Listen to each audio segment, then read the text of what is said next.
Hey everyone, welcome back. Tonight, we're diving into the Midnight Metro, a train ride that quickly turns into a nightmare you won't forget. Hold on tight, because this journey is about to get terrifying. I've always been a night owl, a habit born from years of working odd shifts. The solitude of the night has its own charm, a quietness that settles like a blanket over the bustling chaos of the day. But that night, the silence wasn't comforting. It was oppressive. It started like any other evening. I had just wrapped up a late shift at the office and was heading to the metro rail station to catch the last train home. The city was eerily quiet, the streets deserted except for the occasional flicker of neon signs and the distant hum of streetlights. When I reached the station, it felt off. The air was heavy, almost suffocating, and the usual hum of the escalators and vending machines was conspicuously absent. The ticket machines were powered down, their screens dark and unresponsive. I made my way to the platform, the sound of my footsteps echoing in the emptiness. The electronic display above flickered erratically, displaying the time, 11:47 p.m. The last train was scheduled for 11:50, and I was just in time, or so I thought. I sat on one of the cold, metal benches, glancing around. The station was empty, save for an old man sitting at the far end of the platform. He was hunched over, his face obscured by a wide-brimmed hat, and his hands trembled as he held a crumpled newspaper. "Quiet night," I called out, hoping to dispel the unease creeping over me. He didn't respond. Instead, he slowly turned his head toward me. His face was pale, almost translucent under the harsh fluorescent lights, and his eyes were sunken and lifeless. He stared at me for a moment, then looked away without a word. The silence was deafening. Even the occasional rumble of a distant train was absent. I checked my phone. No signal. The clock on the wall ticked loudly, each second stretching into eternity. At precisely 11:50, the display board flickered again, and I heard the distant sound of a train approaching. Relief washed over me as the headlights of the train pierced through the tunnel's darkness. But as it pulled into the station, my relief turned to confusion. The train wasn't like any I'd seen before. Its exterior was battered and rusted, the paint peeling to reveal patches of corroded metal. The windows were fogged, and the faint outline of figures inside sent a shiver down my spine. The doors opened with a loud hiss, and a cold gust of air rushed out, carrying the scent of decay. I hesitated, my instincts screaming at me to turn back. But the thought of walking home through the deserted city was equally unappealing. I stepped inside, and the doors slammed shut behind me.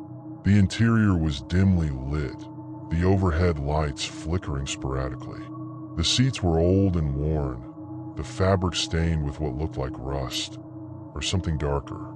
The train jolted forward, and I stumbled into a seat. Outside the windows, the tunnel was an endless void of blackness, far darker than it should have been. I wasn't alone. A woman sat a few rows ahead of me, her head bowed and her long hair obscuring her face. Across the aisle, a man in a business suit stared blankly at the floor, his briefcase resting on his lap. Neither of them moved or acknowledged my presence. "Excuse me," I said, my voice trembling. "Do you know where this train is heading?" The woman didn't respond, but the man slowly turned his head toward me. His face was wrong. His eyes were unnaturally wide, and his mouth hung open as if frozen mid-scream. Then, without a word, he turned back to his briefcase, his movements mechanical and stiff. The train picked up speed, the vibrations growing stronger beneath my feet. The overhead lights flickered again, and in the brief moments of darkness, I saw them, shadows shifting and moving along the walls. A distorted voice crackled through the intercom. "Next stop, the Lost Line." The Lost Line? I never heard of such a station. My stomach churned as panic set in. I stood up, gripping the back of a seat for support. "Is this a joke?" I shouted, my voice echoing in the empty carriage. Where are we going? No response. The figures around me remained still, their silence unnerving. I moved toward the doors, hoping to find an emergency exit, but the control panel was locked, the buttons unresponsive. As the train hurtled forward, the shadows outside grew darker and more defined. They weren't just random shapes, they were figures, their forms twisted and grotesque. They pressed against the windows, their hollow eyes staring at me. The intercom crackled again. Final destination approaching. The train began to slow, and I braced myself, my heart pounding. When it came to a stop, the doors opened, revealing a platform bathed in an eerie, greenish light. The air was thick and heavy, carrying the stench of rot. I stepped out, my legs trembling. The platform was unlike anything I'd seen. The walls were covered in strange, pulsating vines, and the floor was slick with a dark, viscous substance. Shadows moved at the edges of my vision, and whispers filled the air.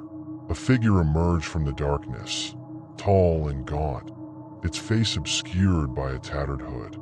It pointed a long, bony finger at me. "You don't belong here," it rasped, its voice echoing unnaturally. "I didn't mean to come here," I stammered. I just got on the train." The figure stepped closer, and I saw its face, if you could call it that. It was featureless, a blank expanse of pale skin. "You've crossed into the realm of the forgotten," it said. "This is where lost souls are condemned to wander. You must leave before it's too late." The whispers grew louder, more insistent, as the shadows closed in around me. I turned and ran, back toward the train. The doors were still open, and I threw myself inside, just as they slammed shut. The train lurched forward, speeding through the darkness once more. The figures in the carriage were gone, but the shadows remained, pressing against the windows, their forms writhing and shifting. When the train finally stopped again, I found myself back at my original station. The platform was empty, and the air was silent. I stumbled out, my heart racing. The clock on the wall showed 11:52 p.m. Somehow, no time had passed. I never took the metro again after that night, but sometimes when I walk past the station, I hear it, the distant sound of a train whistle, and I know it's calling me back. The day had been long and relentless. Deadlines, office politics, and an endless stream of emails had drained every ounce of my energy. By the time I left work, it was past midnight, and the streets were eerily quiet. The metro rail station was my only way home, and as I descended the stairs, I realized I had missed the last scheduled train. The platform was desolate, a cavernous space filled with the hum of fluorescent lights. I sat on one of the cold metal benches, trying to figure out an alternative route home. My phone battery was dead, and there wasn't a soul around to ask for help. The silence of the station felt unnatural, as if the air itself was holding its breath. Then, I felt it, a gust of wind rushing through the tunnel. I looked up confused. The schedule had been clear. No more trains tonight. Yet, in the distance, I saw headlights piercing through the darkness. The sound of screeching metal grew louder as a train approached. It didn't look like any metro train I'd seen before. The cars were older, with a faded logo I couldn't recognize. The windows were fogged up, and the headlights flickered like dying candles. Still, I stood up, a mix of relief and apprehension washing over me. As the train came to a stop, the doors slid open with a hiss. The interior was dimly lit and eerily silent. The seats were covered in cracked, faded leather, and the floor was scuffed with marks that resembled footprints or claw marks. Despite every instinct screaming at me to stay put, I stepped inside. The doors closed behind me, sealing my fate. The train started moving, its motion smooth but unsettlingly fast. I looked around, hoping to find a conductor or another passenger, But I was alone. The advertisements on the walls caught my eye, posters for products and movies from decades ago. One of them read, "Ride with us to your final destination." I moved to a window, trying to make sense of where the train was heading. But outside, there was nothing. No tunnels, no city lights, just an endless void of blackness. The train was accelerating now, the vibrations growing stronger beneath my feet. Then I noticed something in the reflection of the window. At first, it was just a shadow, faint and indistinct. But as I stared, it grew clearer. A figure seated several rows behind me, shrouded in darkness. My heart raced as I spun around, but the seat was empty. The lights in the carriage flickered, and the intercom crackled to life. A distorted voice, monotone and devoid of emotion, announced, "Next stop, Oblivion." I froze, gripping the edge of a seat. "What is this?" I shouted into the emptiness, my voice echoing through the carriage. No response. The train speed continued to increase, the screech of metal on metal growing deafening. The lights flickered again, plunging the carriage into darkness. For a few seconds, I could see nothing, but I heard them, whispers, low and guttural, surrounding me. When the lights came back on, my blood ran cold. The carriage was no longer empty. Figures sat in every seat, their heads turned toward me. Their faces were pale, eyes hollow and unblinking, mouths twisted into unnatural grins. I stumbled backward, tripping over my own feet. The figures didn't move, but their stares bore into me, as if they were waiting for something. The intercom crackled again, into the line, "All passengers must depart." The train screeched to a halt, throwing me to the floor. The doors slid open, revealing an otherworldly landscape. The ground was barren, stretching endlessly under a blood-red sky. Shadows writhed and twisted across the terrain, and the air was thick with the stench of decay. A voice, soft and chilling, spoke from behind me. "You shouldn't have boarded this train." I turned slowly, my heart pounding. One of the figures had risen from its seat, towering over me. Its face was featureless now, a blank slate of pale flesh. "This is your stop," it hissed, its voice echoing inside my skull. I bolted, rushing out of the train and onto the desolate plain.